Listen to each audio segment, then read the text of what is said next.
Iran supreme leader Ayatollah Khamenei హతమైనట్లు అగ్రరాజ్యం పేర్కొంది. దాడుల్లో ఖమేనీ మరణించినట్టు ట్రంప్ తన సోషల్ మీడియా ట్రూత్ లో వెల్లడించారు. ఖమేనీ మృతితో ఇరానీ ప్రజలు తమ దేశాన్ని తిరిగి తీసుకోవడానికి ఇదొక గొప్ప అవకాశం అంటూ పోస్ట్ పెట్టారు. అయితే తమ నాయకుడు క్షేమంగానే ఉన్నాడంటూ ఇరాన్ ప్రకటించింది. చరిత్రలో అత్యంత దుర్మార్గులలో ఒకరైన ఖమేనీ చనిపోయాడు. ఇది ఇరాన్ ప్రజలకు మాత్రమే కాదు, గొప్ప అమెరికన్లందరికీ, ప్రపంచవ్యాప్తంగా ఉన్న ప్రజలకు ఓ గొప్ప న్యూస్ అంటూ ట్రంప్ పోస్ట్ పెట్టారు. అమెరికా నిఘా అభివృద్ధి, ఇజ్రాయెల్తో సమన్వయం వల్ల ఖమేనీ ఇతర నాయకులు ఏమీ చేయలేకపోయారని, ఇరాన్ ప్రజలు తమ దేశాన్ని తిరిగి పొందేందుకు ఇదొక గొప్ప అవకాశంగా అందిస్తుందని ట్రంప్ తెలిపారు. వైమానిక దాడిలో ఖమేనీ మరణించినట్టుగా తెలుస్తోంది. మరోవైపు ఇరాన్పై దాడులు కొనసాగుతాయని ట్రంప్ వెల్లడించారు. ఈ దాడులు వారం లేదా అంతకంటే ఎక్కువ రోజులుండే ఛాన్స్ ఉందన్నారు. మిడిల్ ఈస్ట్ లో శాంతి స్థాపనే లక్ష్యంగా ముందుకు సాగుతామన్నారు. ఇరాన్పై అమెరికా, ఇజ్రాయెల్ దాడులకు ప్రతీకారంగా ఇరాన్ కూడా దాడులను మొదలుపెట్టింది. పలు దేశాల్లోనే అమెరికా ఎయిర్ బేస్ల లక్ష్యంగా దాడులు చేసింది. ఇటు ఇజ్రాయెల్ కూడా ఖమేనీ మరణించినట్టు వెల్లడించింది. వైమానిక దాడుల్లో ఖమేనీ నివాస ప్రాంగణం నేలమట్టమైనట్టు ఇజ్రాయెల్ ప్రధానమంత్రి నెతన్యాహు పేర్కొన్నారు.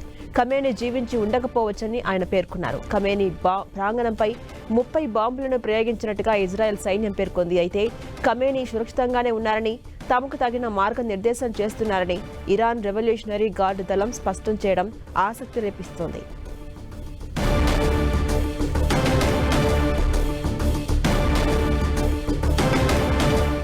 Iran supreme leader Ayatollah Khamenei హతమైనట్లు అగ్రరాజ్యం పేర్కొంది. దాడుల్లో ఖమేనీ మరణించినట్టు డొనాల్డ్ ట్రంప్ తన సోషల్ మీడియా ట్రూత్ లో వెల్లడించారు.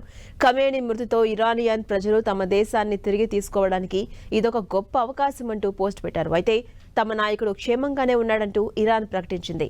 చరిత్రలో అత్యంత దుర్మార్గుల్లో ఒకరైన ఖమేనీ చనిపోయాడు. ఇది ఇరాన్ ప్రజలకు మాత్రమే కాదు, గొప్ప అమెరికన్లందరికీ, ప్రపంచవ్యాప్తంగా ఉన్న ప్రజలకు ఓ గొప్ప న్యూస్ అంటూ ట్రంప్ పోస్ట్ పెట్టారు. అమెరికా నిఘా అభివృద్ధి, ఇజ్రాయెల్తో సమన్వయం వల్ల ఖమేనీ ఇతర నాయకులు ఏమీ చేయలేకపోయారని, ఇరాన్ ప్రజలు తమ దేశాన్ని తిరిగి పొందేందుకు ఇది ఒక గొప్ప అవకాశాన్ని అందిస్తుందని ట్రంప్ అన్నారు. వైమానిక దాడిలో ఖమేనీ మృతి చెందినట్లు తెలుస్తోంది. ఇక మరోవైపు ఇరాన్పై దాడులు కొనసాగుతాయని ట్రంప్ వెల్లడించారు. ఈ దాడులు వారం లేదా అంతకంటే ఎక్కువ రోజులు కొనసాగే ఛాన్స్ ఉందన్నారు. మిడిల్ ఈస్ట్ లో శాంతి స్థాపనే లక్ష్యంగా ముందుకు సాగుతామన్నారు. ఇరాన్పై అమెరికా, ఇజ్రాయెల్ దాడులకు ప్రతీకారంగా అటు ఇరాన్ కూడా దాడులను మొదలుపెట్టింది. పలు దేశాల్లోనే అమెరికా ఎయిర్ బేస్ల లక్ష్యంగా దాడులు చేసింది. ఇటు ఇజ్రాయెల్ కూడా ఖమేనీ మరణించినట్టుగా వెల్లడించింది. వైమానిక దాడుల్లో ఖమేనీ నివాస ప్రాంగణం నేలమట్టమైనట్టుగా ఇజ్రాయెల్ ప్రధానమంత్రి నెతన్యాహు పేర్కొన్నారు. ఖమేనీ జీవించి ఉండకపోవచ్చని ఆయన తెలిపారు. ఖమేనీ ప్రాంగణంపై 30 బాంబులను ప్రయోగించినట్టు ఇజ్రాయెల్ సైన్యం పేర్కొంది. అయితే ఖమేనీ సురక్షితంగానే ఉన్నారని, తమకు తగిన మార్గనిర్దేశం చేస్తున్నారని ఇరాన్ రెవల్యూషనరీ గార్డ్ దళం స్పష్టం చేయడం ఆసక్తి కలిగిస్తోంది.